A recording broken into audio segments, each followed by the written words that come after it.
Hello दोस्तों, आज के इस वीडियो में आपको मिलेंगे कुछ मज़ेदार सेंटेंस। तुम मुझे यूं भुला ना पाओगे, इतना मारूंगा कि उठ नहीं पाओगे। लल्लन अपनी बीवी से बेवफाई नहीं कर पाएगा क्योंकि वो एक वफादार पति है। अब वो किसी और से प्यार नहीं कर पाएगा क्योंकि वो पहले ही शादीशुदा है। भुल्लर भैया छमिया को नहीं भूल पाएंगे। अब तुम उसे आंटी नहीं बुला पाओगे क्योंकि उसने आज बालों में मेहंदी लगा ली है। मैं आपके लिए अपनी जान खतरे में नहीं डाल पाऊंगा। बसंती इन कुत्तों के सामने नहीं नाच पाएगी। समझावन लाल भी तुम्हारे भाई को नहीं समझा पाएंगे। हेलो दोस्तों, आप सबका फिर से एक बार स्वागत है। और आज के इस वीडियो में हम कुछ खास तरह के सेंटेंस सीखने जा रहे हैं जो हम लोग अपने डेली लाइफ में बहुत यूज करते हैं। इनके अंत में आता है पाएगा, पाएगी, पाऊंगा, पाएंगे वगैरह वगैरह। ये जो ETC लिखा है इसका मतलब एटसेट्रा होता है, वगैरह वगैरह, और भी इस प्रकार के सेंटेंस। हम एग्जाम्पल के लिए बहुत आसान सा सेंटेंस आपके सामने रखते हैं, जैसे कि वो नहीं खेल पाएगा, वो नहीं भूल पाएगी, वो नहीं जा पाएगा, वो नहीं डांस कर पाएगा, वो खाना नहीं खा पाएगा। तो ये बहुत ही सिंपल से सेंटेंस है, बहुत बेसिक वाले सेंटेंस मैंने भी आपके सामने बोले, बहुत ही इजी सेंटेंस। तो इन सेंटेंसेस को हम लोग इंग्लिश में कैसे लेकर के आते हैं, कैसे इसको ट्रांसलेशन किया जाता है और स्पीकिंग में इन सेंटेंस को हम लोग किस तरह से बोलते हैं, ये हम लोग सीखने जा रहे हैं। सबसे पहले आप इसका स्ट्रक्चर देख लीजिए, आपके सामने दिख रहा है यहाँ पर। सबसे पहले सब्जेक्ट, सब्जेक्ट के बाद विल, बी, फिर एबल, उसके बाद टू, फिर वर्ब की फर्स्ट फॉर्म, फिर ऑब्जेक्ट, और फिर कुछ और भी अगर लास्ट में सेंटेंस में दिया होता है तो उसे सबसे लास्ट में ऐड कर दिया जाता है। तो सब्जेक्ट सबसे पहले आता है। सब्जेक्ट क्या होता है? जो किसी काम को करता है वो सब्जेक्ट। विल यहाँ पे क्या है? एक हेल्पिंग वर्ब है। तो सब्जेक्ट के बाद विल, उसके बाद बी, एबल, टू, वर्ब की फर्स्ट फॉर्म। वर्ब क्या होती है? क्रिया, किसी काम का करना या होना जो होता है, वो हम आपको इससे पहले के वीडियोस में मैंने आपको बताया है। तो वर्ब की फर्स्ट फॉर्म, और उसके बाद ऑब्जेक्ट जिस पे काम किया जा रहा है। अब जल्दी से एक एग्जाम्पल से इसको समझ लेते हैं। बहुत ही आसान एग्जाम्पल हमने आपके सामने लिया है। वो आज क्रिकेट खेल पाएगा, वो आज क्रिकेट खेल पाएगा। ठीक है, तो यहाँ पे सब्जेक्ट क्या है? वह। कौन खेल पाएगा? क्रिकेट कौन खेल पाएगा? वह, यानी जो काम को करता है, सब्जेक्ट है वो। तो वह के लिए आ गया ही। स्ट्रक्चर के अकॉर्डिंग अगर हम देखेंगे तो वह की जगह पर आ गया ही, क्योंकि वह एक सब्जेक्ट है। तो he will be able to, verb की फर्स्ट फॉर्म। यहां पे सेंटेंस में वर्ब क्या है? खेलना। खेलने की फर्स्ट फॉर्म, खेलने की English play. He will be able to play. ठीक है, अब स्ट्रक्चर में वर्ब के बाद क्या चीज थी? ऑब्जेक्ट। ऑब्जेक्ट क्या होता है? जिस पे कार्य किया जा रहा है। तो यहाँ पे खेलना, क्या खेला जा रहा है? क्रिकेट खेला जा रहा है, तो क्रिकेट ऑब्जेक्ट। तो यहाँ पे हमने प्ले के बाद आ गया क्रिकेट। और आज एक अलग से एडिशनल चीज इसमें है, आज। तो आज के लिए टुडे मैंने जोड़ दिया। तो पूरा सेंटेंस क्या बना? He will be able to play cricket today. बहुत ही सिंपल।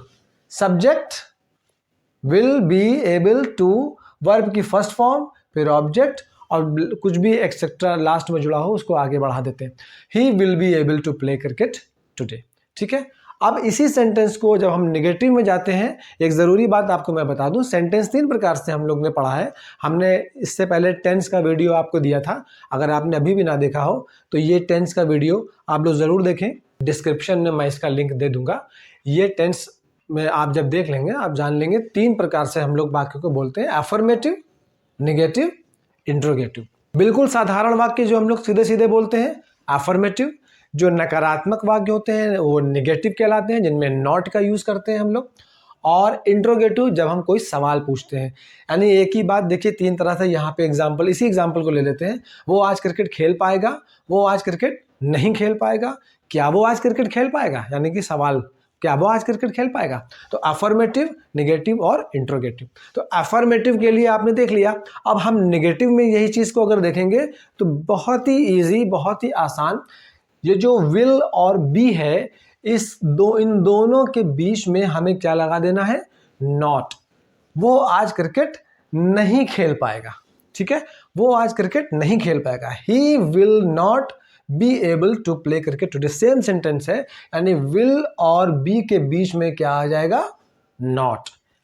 नॉट कहाँ लगेगा, विल और बी के बीच में आ जाएगा। तो इस प्रकार से इसका नेगेटिव सेंटेंस बनेगा, he will not be able to play cricket today. अब इसमें एक बहुत ज़रूरी बात आपको बतानी है, ये जो आप विल और नॉट देख रहे हैं, ये जो विल नॉट है, हमने इससे पहले की वीडियोस में आपको बताया है, विल नॉट को स्पीकिंग में शॉर्ट फॉर्म में हम लोग कहते हैं वोंट। विल नॉट को हम लोग बोलते हैं वोंट। तो इसको अभी आगे जब आप देखेंगे, क्योंकि मोस्टली स्पीकिंग में इन तीनों तरह में से आपको निगेटिव सेंटेंस ही खास तौर से यूज़ किए जाते हैं। अभी मैं आपको जब प्रैक्टिस के लिए और सेंटेंस दूंगा तो आप देखिएगा कि हमारी डेली लाइफ में ये नेगेटिव सेंटेंस ही सबसे ज़्यादा यूज़ होते हैं इस तरह के सेंटेंसेस में। तो अब देखिएगा, वो आज क्रिकेट नहीं खेल पाएगा, he will not be able to play cricket today. तो विल नॉट को क्या बताया मैंने, वोंट। तो अब हम इसको कैसे बोलेंगे, he won't be able to play cricket today, he won't be able to play cricket today. तो विल नॉट की शॉर्ट फॉर्म है वोंट, हमें वोंट ही पुकारना है, he won't be able to play cricket today. ठीक है, अब इसी सेंटेंस को अगर नेगेटिव में ले लें, क्या वो आज क्रिकेट खेल पाएगा। ये जो हेल्पिंग वर्ब होती है विल, तो हम लोगों ने इससे पहले भी सीख चुके हैं, इंट्रोगेटिव सेंटेंस में हेल्पिंग वर्ब सबसे पहले आ जाती है। तो ये जो विल है, ये विल सबसे पहले आ जाएगा, विल उसके बाद सब्जेक्ट, विल ही, बाकी सब वैसे ही, be able to play cricket today. लेकिन इसको will he be able to play cricket today ऐसे नहीं बोलना है, भाव वही होना चाहिए, प्रश्न वाला भाव होना चाहिए, जैसे हिंदी में सवाल पूछते हैं, will he be able to play cricket today, will he be able to play cricket today, और क्वेश्चन मार्क। तो आपने देखा तीन तरह से सेंटेंस, अफर्मेटिव, नेगेटिव और interrogative sentence. He will be able to play cricket today, he will not be able to play cricket today, और speaking में ही वोंट बी एबल, यानी विल नॉट को वोंट पढ़ेंगे, he won't be able to play cricket today. और interrogative में will he be able to play cricket today. ठीक है, तो आपने स्ट्रक्चर इसका समझ लिया है, बहुत ही आसान है और ये बहुत ही मज़ेदार सेंटेंस अब आपके सामने आने जा रहे हैं। अब हम लोग चलते हैं प्रैक्टिस की तरफ। मैंने इसलिए बहुत ही आसान एग्जाम्पल आपके सामने रखा, वो आज क्रिकेट खेल पाएगा। लेकिन अब हम आपके सामने कुछ ऐसे एग्जाम्पल्स रखने जा रहे हैं जो हम लोग अपनी डेली लाइफ में बहुत यूज़ करते हैं, और इसी से आप और भी अच्छे सेंटेंस बना सकते हैं, खुद से भी बना सकते हैं, और अपनी स्पीकिंग में, प्रैक्टिस में उसे यूज़ कर सकते हैं। तो चलिए देखते हैं। तो अब बारी है प्रैक्टिस की। तो प्रैक्टिस के लिए मैंने कुछ मज़ेदार सेंटेंस सामने लिख रखे हैं, आपको दिख रहा होगा, और यहाँ पर आप देख सकते हैं पाएगा, पाओगे, पाऊंगा, पाऊंगा, पाओगे, पाएगा, पाएगी, पाएंगे, ये सेंटेंस में आ रहे हैं लास्ट में। तो ये जो सेंटेंस में आ रहे हैं, इन तरह के सेंटेंस के लिए ट्रांसलेशन के लिए जो मैंने अभी आपको इससे पहले मेथड बताया था, उसमें जो नेगेटिव सेंटेंस है, जी हाँ बिल्कुल ठीक सुना आपने, जो नेगेटिव सेंटेंस है वो ही हम लोग अपने डेली लाइफ में सबसे ज़्यादा यूज़ करते हैं। इसलिए मैं आपको इनके नेगेटिव सेंटेंसेस की प्रैक्टिस कराने जा रहा हूँ। यहाँ आप देख सकते हैं won't be able to, इसका हमें यूज़ करना है। जो मैंने स्ट्रक्चर आपको बताया था इसके अकॉर्डिंग, ये वोंट वही है जो मैंने आपको बताया था, विल नॉट को शॉर्ट फॉर्म में हम विल और नॉट को मिला के वोंट बोलते हैं। तो वोंट बी एबल टू, इसी का यूज़ करके हम ये सारे सेंटेंस देखने जा रहे हैं। तो चलिए शुरू करते हैं। सबसे पहला सेंटेंस आपके सामने है, चंपक आज रात नहीं सो पाएगा। चंपक आज रात नहीं सो पाएगा, सब्जेक्ट कौन है, चंपक। तो कैसे इसका ट्रांसलेशन हम लोग करेंगे, Champak won't be able to sleep tonight। अब इसको स्पीकिंग प्रैक्टिस के लिए अच्छे से बोलिएगा, Champak won't be able to sleep tonight। Okay. Number 2, तुम मुझे यूं भुला ना पाओगे। ये बहुत ही मशहूर गीत है मोहम्मद रफ़ी साहब का, आपने भी ये गाना ज़रूर सुना होगा, तुम मुझे यूं भुला ना पाओगे। अब इसको हमें इंग्लिश में कहना है, You won't be able to forget me like this। तुम मुझे यूं भुला ना पाओगे। You won't be able to forget me like this। यूं like this। Next, मैं तुम्हारे बिना नहीं जी पाऊंगा। I won't be able to survive without you। देखिए कितना आप प्रैक्टिस करेंगे ना, ये सेंटेंस बोलने में आपको बड़ा मजा आएगा। I won't be able to survive without you। Next number 4, मैं आपके लिए अपनी जान खतरे में नहीं डाल पाऊंगा। I won't be able to jeopardise my life for you. यहां पर जो वर्ड आया है जेपर्डाइज, जेपर्डाइज मीन्स खतरे में डालना, आपके लिए, for you. I won't be able to jeopardise my life for you. अब इसको प्रैक्टिस खूब अच्छे से आप करके जब बढ़िया से बोलेंगे, I won't be able to jeopardise my life for you. Number 5, इतना मारूंगा कि उठ नहीं पाओगे। अब ये कहना तो नहीं चाहिए किसी से, लेकिन हम लोग कभी ना कभी गुस्से में ये बात बोल जाते हैं, इतना मारूंगा कि उठ नहीं पाओगे। तो इतना मारूंगा, इसमें एक एडिशनल सेंटेंस शुरू में जुड़ गया है, इतना मारूंगा। इसके लिए हम अलग से ट्रांसलेट करेंगे, I will beat you so much कि दैट, उठ नहीं पाओगे, you won't be able to get up. अब इस पूरे सेंटेंस को जब आप एक साथ बोलेंगे तो बड़ा मजा आएगा आपको बोलने में। I will beat you so much that you won't be able to get up. अब हम चलते हैं नंबर 6 में। अब कलुआ झूठ नहीं बोल पाएगा। Now Kalua won't be able to tell a lie. Now Kalua won't be able to tell a lie. Number 7, Basanti इन कुत्तों के सामने नहीं नाच पाएगी। ये तो बड़ा ही मशहूर डायलॉग है फिल्म शोले का, लेकिन वो जो कुत्ते कहा था धर्मेंद्र जी ने उस फिल्म में, वो इंसान थे लेकिन वो इतने बुरी हरकतें थी उनकी कि उनको उन्होंने कुत्ता कह के बुलाया। लेकिन इस सेंटेंस में जो मैंने दिया है इसमें वो इंसान नहीं है, सचमुच के कुत्ते हैं। तो इसलिए इसको ट्रांसलेशन में हम क्या कैसे करेंगे, बसंती इन कुत्तों के सामने नहीं नाच पाएगी। Basanti won't be able to dance in front of these dogs. सामने, इन फ्रंट ऑफ, इन कुत्तों के, these dogs. Basanti won't be able to dance in front of these dogs. Next number 8, Samjhawan Lal भी तुम्हारे भाई को नहीं समझा पाएंगे। भाई जब किसी को समझा के आप परेशान हो जाओ ना और वो तब भी ना समझे तो फिर लास्ट में हड़ के कह देते हैं कि भाई तुम्हें कोई समझा नहीं पाएगा, तुम्हें समझावन लाल भी नहीं समझा पाएंगे। तो even Samjhawan Lal won't be able to convince you. अब यहाँ इवन क्यों आया, इवन के ऊपर मैंने एक अलग वीडियो बनाया है। इवन का वीडियो मैं डिस्क्रिप्शन में लिंक दे दूंगा, आप वहां से जाकर डायरेक्ट क्लिक करके देख सकते हैं। ये वाला वीडियो जरूर देखिएगा। इवन के यूज कहाँ पे होता है और क्यों होता है। समझावन लाल भी, even Samjhawan Lal won't be able to convince you. अब समझना और समझाना ये दो अलग अलग चीजें हैं। समझना के लिए हम लोग यूज करते हैं अंडरस्टैंड और समझाना के लिए कन्विंस। ओके, तो फिर से प्रैक्टिस करके इस सेंटेंस को बोलिएगा तो बड़ा मजा आएगा आपको, बहुत ही अच्छा लगेगा आपको। Even Samjhawan Lal won't be able to convince you. Even Samjhawan Lal won't be able to convince you. Number 9, Lallan अपनी बीवी से बेवफाई नहीं कर पाएगा क्योंकि वह एक वफादार पति है।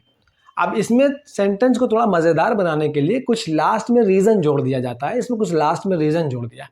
पहली बात तो ये कही गई है लल्लन अपनी बीवी से बेवफाई नहीं कर पाएगा। Lallan won't be able to cheat on his wife क्योंकि वो एक वफादार पति है, because he is a faithful husband. अब इस पूरे सेंटेंस को बड़े ही इंटरेस्टिंग वे में आप प्रैक्टिस करके जब बोलेंगे तो Lallan won't be able to cheat on his wife because he is a faithful husband. Number 10, Jamila आज परीक्षा नहीं दे पाएगी क्योंकि आज उसकी शादी हो रही है। Jamila won't be able to appear in the exams today because she is getting married today. Exam नहीं दे पाएगी, won't be able to appear in the exam. Jamila won't be able to appear in the exam because आज उसकी शादी हो रही है।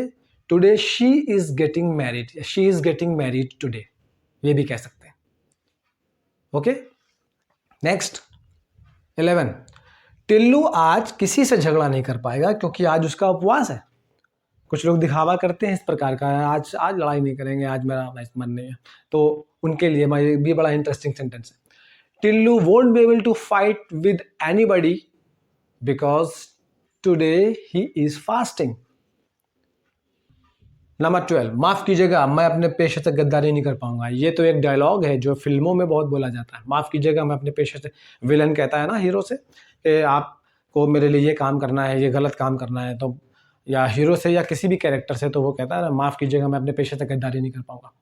तो इसमें माफ़ कीजिएगा ये एडिशनल चीज़ जुड़ी है स्टार्टिंग में, आई एम सॉरी, माफ़ कीजिएगा, I am sorry, I won't be able to betray my profession. तो एक साथ प्रैक्टिस करके जब आप बोलेंगे, बढ़िया से बोलेंगे, I am sorry, I won't be able to betray my profession.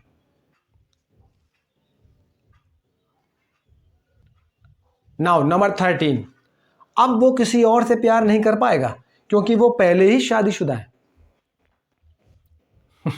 अब वो किसी और से प्यार नहीं कर पाएगा क्योंकि वो पहले ही शादीशुदा है। Now he won't be able to fall in love with anyone else, किसी और से, anyone else, because he is already married, वो पहले ही शादीशुदा है, ही इज ऑलरेडी मैरिड। अब इस पूरे सेंटेंस को एक बार में he won't be able to fall in love with anyone else because he is already married.